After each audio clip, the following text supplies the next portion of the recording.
விஜய் வந்து ஊழல் சொல்றாரு எடுத்துக்கிறது. ஏங்க அவரு வெளியில் வந்து பொது வெளியில் வந்து பார்த்தா தானே தெரியும். பொது வெளியிலே வரல. 72 நாள் கழிச்சு தான் ஒரு சம்பவம் நடந்து போச்சு. அந்த சம்பவத்தோட்டு 72 நாட்கள் ஒரு கட்சி தலைவரே வெளியே வரல. நாட்டில் என்ன நடக்குதுன்னு தெரியல. எந்தெந்த கட்சி எந்தெந்த கட்சியோட கூட்டணி இருக்குன்னு தெரியல.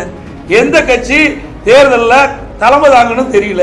அதை வச்சே நாங்கள் என்ன செய்ய? அவருக்கு ஒன்றுமே தெரியாத போது எங்களை கேள்வி கேட்டால் அவர்கிட்ட போய் கேள்வி கேளுங்க. ஒரு கட்சியுடைய தலைவர் எல்லாம் தெரிஞ்சிருக்க வேணும். தெரியாம அறியாம பேசிட்டு இருக்காரு. நாட்டில் நடக்கிற நிலவரம் என்னன்னே தெரியல.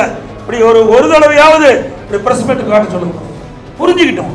நாட்டில் உங்களை போல் இருக்கிற நிருபர்கள் கேட்கின்ற கேள்விக்கு பதில் சொன்னா தான் வெளியில என்ன நடக்குன்னாச்சு அவர் புரிஞ்சுக்கிட்டோம்.